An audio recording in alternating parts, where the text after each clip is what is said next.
sorry, but I do know that. Shut up! They were gonna kill us. You saved our lives. Long-standing ties to this community behind him and calling him a hero. You're the big hero, really don't like to talk about it, sir. Joey. My name is Tom. You tell me. Why don't you ask Tom and ask him how come he's so good at killing people?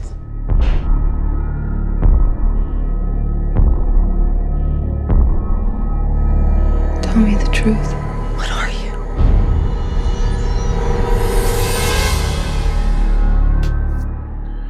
안녕하세요. 작자 미상입니다. 오늘 소개할 영화는 제목만 들으면 뭔가 다큐멘터리가 아닐까 그렇게 오인할 수도 있는 폭력의 역사입니다. 가정적이고 친절한 남자인 톰 역의 비고 모텐슨입니다.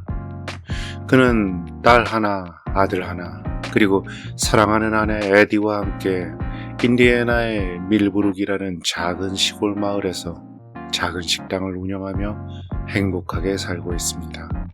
그렇게 톰의 가족은 행복하게 잘 살았다고 합니다. 라고 말하고 싶지만 그럴 리가 없지요. 영화도 인생도 희노애락과 갈등이 있어야지만 존재할 수가 있으니 참 피곤한 일입니다. 그러던 어느 날 톰의 가게에 들이닥친 강도들. 톰은 번개 같은 동작으로 강도들을 죽이고 식당 안의 손님들과 스태프들을 살립니다. 원래 다급한 순간에 갑자기 나오는 그런 행동들은 오랜 시간 훈련을 통해서 몸이 기억하는 그런 동작들이죠. 그렇다면 톰은 피냄새 나는 세상을 피해서 조용히 운둔해 살고 있는 조닉 같은 그런 사람일까요? 이제 그는 총을 든 강도로부터 시민들을 구한 히어로가 됩니다. 하지만 매스컴들이 그를 취재하면 할수록 그와 그의 가족은 위험해질 것입니다. 원래 사냐에 묻혀서 조용히 살려고 하는 무림의 고수는 가만히 놔두는 법이 없거든요. 그것이 적이든 아군이든. 아군일 경우엔 그의 능력을 활용하려고 그를 가만두지 않을 것이고, 적일 경우에는 자신의 편이 되지 않는다면 앞으로 잠재적 위험 요소가 되니까 빨리 제거해야 되겠죠. 마침내 며칠 후에 톰의 식당에 그가 옵니다. 그의 이름은 포가티. 필라델피아를 무대로 한 거대한 갱단의 두목입니다. 역시 에드 해리스는 그냥 아무것도 안 하고 가만히 있어도 존재 자체가 연기를 하고 있는 천상 배우를 해야 하는 그런 얼굴인 것 같습니다. 그는 톰을 조이라고 부릅니다. 톰은 나는 조이가 아닌 톰이라고 말하지만 포가티는 계속 톰을 조이라고 부르죠. 그리고 자신의 눈을 이렇게 만든 것도 조이가 그랬다죠. 하지만 다행히 이번엔 포가티는 순순히 물러납니다. 일단은 말이죠. 톰의 아들인 잭은 조용하고 착한 아이입니다. 학교에서 문제 아들에게 괴롭힘을 당하지만 폭력은 쓰지 않으려고 노력하죠. 하지만 결국 참다 어느 날인가 폭발해버리죠. 그는 결국 톰의 아들이니까요. 어찌 보면 이것은 피해 증거라고 볼 수도 있습니다. 저는 이 영화에서 가장 훌륭한 부분 중에 하나가 아들에 대한 묘사라고 생각합니다. 식당에서 톰이 강도를 때려 패는 장면하고 학교에서 잭이 나쁜 아이들을 때리는 장면의 공통성을 통해서 피해 대물림을 보여주고 있습니다. 그런데 포가티 일당은 조금씩 조이, 톰의 가족을 위협하기 시작합니다. 자신을 향한 위협은 참을 수 있을런지 몰라도 가족을 향한 위협은 참을 수 없어지는 것이 대부분의 사람들의 속성이죠. 서로 원수같이 미워하는 가족들일지라도 그 욕을 하더라도 내가 해야지 남이 우리 가족을 욕하는 건 이건 또 참을 수가 없어지는 그런 경우하고 비슷할 수도 있겠죠. 그러던 어느 날 포가티 일당은 아들 잭까지 인질로 잡고 톰을 위협합니다. 이 이후로는 결정적인 스포일러가 있습니다. 저는 영화의 결말을 될 수 있는 대로 말하지 않는 편이지만 이 영화 같은 경우에는 결말을 거론하지 않으면은 리뷰 자체가 성립이 잘 안 되는 그런 형식의 영화입니다. 물론 결말을 알고 본다고 한들 보다가 보면 연기가 너무 뛰어나서 결말이 뭐였는지조차 까먹을 수도 있는 그런 영화이긴 합니다만 그럼에도 불구하고 결말을 알고 싶지 않으신 분들은 여기서 시청을 멈춰 주셔야 합니다. 이제 톰은 폭발합니다. 하지만 현실에선 총이 더 많은 쪽이 이길 수밖에 없죠. 그렇게 포가티가 톰을 향해 총구를 겨눈 마지막 순간 포가티는 급행으로 저승으로 갑니다. 아버지를 살리기 위해 아들 잭이 총을 쏜 거죠. 이제 완벽하게 폭력은 대물림됩니다. 이제 가족들도 톰이자 조이이기도 한 그를 자상한 아버지와 사랑하는 남편인 톰이 아닌 잔인한 킬러 조이라는 인간으로 보기 시작합니다. 톰은 자신은 더 이상 옛날의 조이가 아니고 20년 전에 톰으로 거듭났다라고 말하지만 아내 에디는 톰이 그동안 자신에게 했던 모든 말이 거짓이라는 걸 알고 갈등합니다. 자신이 사랑해서 결혼하고 아이들까지 낳고 그렇게 20년을 살아온 남자가 자신이 알고 있던 그 남자가 아니라 전에 다른 남자라는 것을 알게 된 것을 그렇게 쉽게 수긍할 수가 있겠습니까? 그건 아들 잭도 마찬가지죠. 톰은 선량하게 거듭난 톰이고 싶지만 세상은 자꾸만 자기 안에 이미 자신이 죽였던 괴물인 조이를 불러냅니다. 마치 자신이 죽인 아벨의 피의 곡소리를 죽을 때까지 들어야 하고 하나님이 주신 카인의 표식을 평생 달고 다녀야 하는 카인처럼 마치 자신 안에 있는 악의 화신인 하이드를 통제할 수가 없는 지킬 박사처럼 마치 자신도 모르게 브래드 피트가 되어버리는 파이트 클럽의 에드워드 노튼처럼 마치 자신의 의지와 무관하게 헐크가 되어버리는 브루스 배너처럼 조금 다른 것 같고 그런 가운데 톰에게 필라델피아의 친형 리치에게서 20년 만에 만나자는 전화가 옵니다. 조직과 관계를 완전히 끊기 위해서 톰은 20년 동안이나 형과의 연락마저 거부했던 것이죠. 그렇습니다. 리치는 마피아의 거물인데 톰이 포가티를 죽인 일 때문에 지금 난처한 상황이 된 것입니다. 간단히 말하자면 리치가 살려면 톰이 죽어야만 하는 상황이 된 것입니다. 그 친형은 윌리엄 허트입니다. 이 영화는 정말 만렙 연기자들의 총집합인 것 같습니다. 여기서 톰이 20년 동안 착한 톰으로 살다가 다시 예전에 조이가 살던 대도시 필라델피아로 가는 장면은 매우 인상적입니다. 이것은 마치 악의 원형을 죽이지 않고는 톰은 결국 조이에게 먹히게 되기 때문이라는 어떤 신화적인 이야기 구조를 연상시키게 됩니다. 톰은 결국 자신을 죽이려던 카인을 죽이고 그리고 스스로 물속으로 들어가 침례를 합니다. 그는 이제야 정말 톰으로 거듭난 것일까요?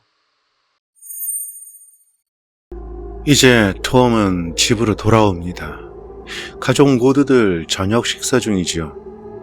20년을 가족을 위해 헌신했었고 누구보다 자기 자신에게 착한 톰으로 거듭났음을 증명했었지만 겨우 며칠 동안 그 모든 것이 무너졌습니다. 톰으로선 이 집안에서 자기 자리가 아직도 남아있을지 그조차 확신도 없습니다. 톰은 앞으로 톰으로 살 수 있을까요?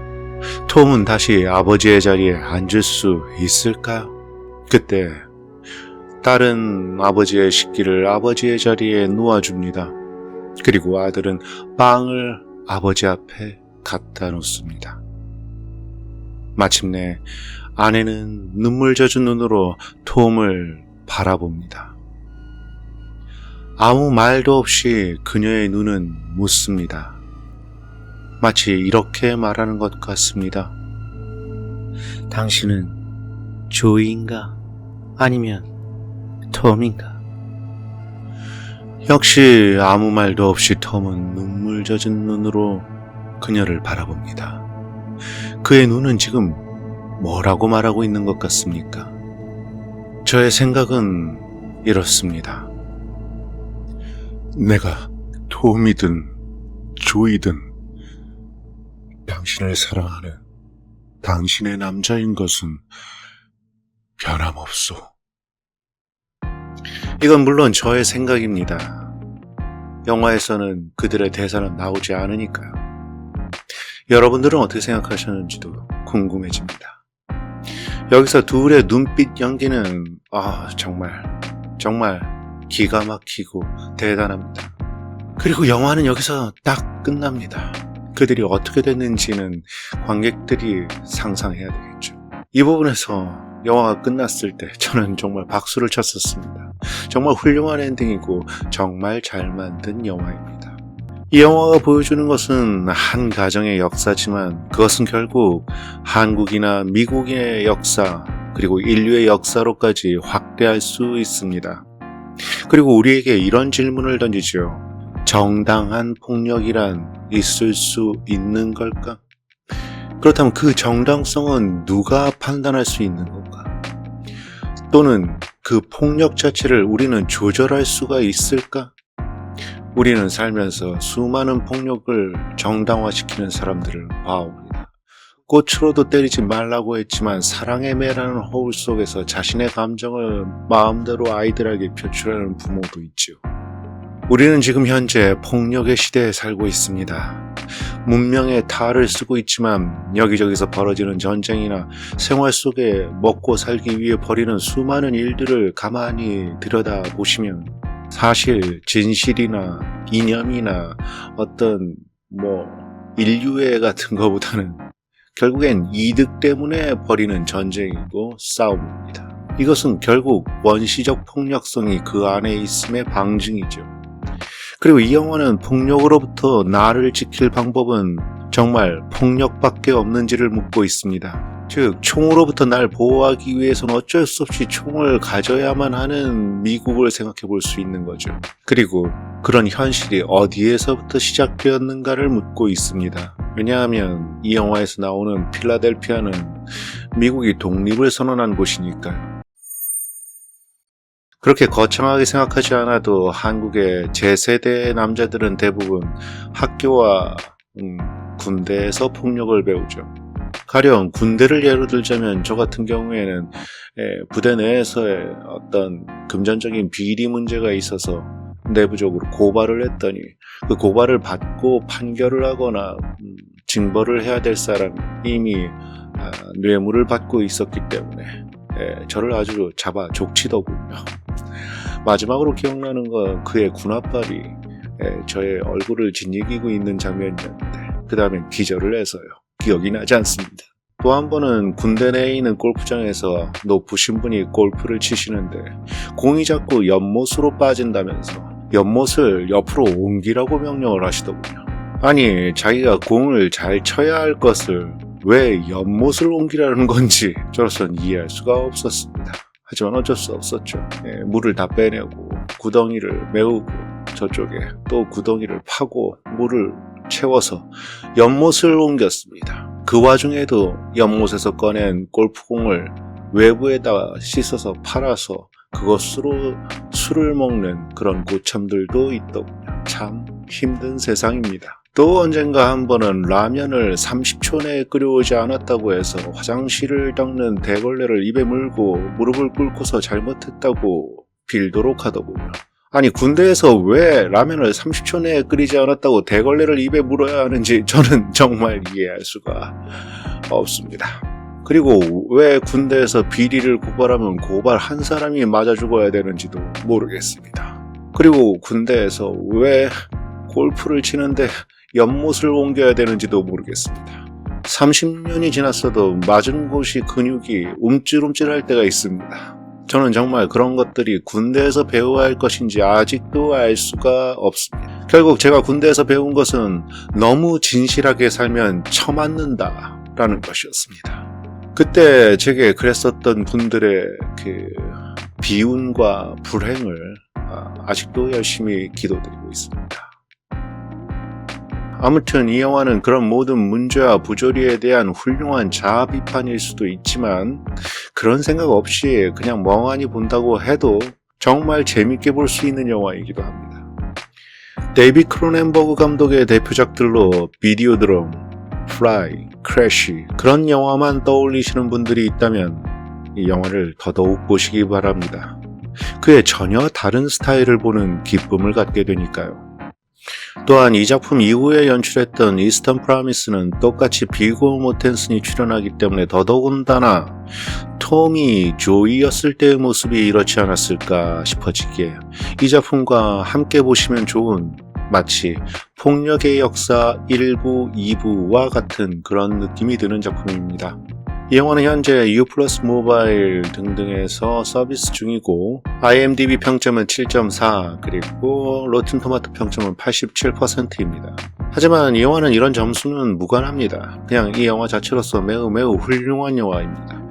제 말보다는 뭔가 좀 더 공식력 있는 곳의 그 평가를 대신 말씀드리자면 영국 BBC가 선정한 21세기 최고의 영화 100편 중에 한 편으로 꼽혀 있습니다. 이상 폭력의 역사 리뷰였습니다. 여러분들 모두 몸도 마음도 건강하시고 올 한 해 통장도 훨씬 더 건강하고 풍부해지시길 기원드립니다.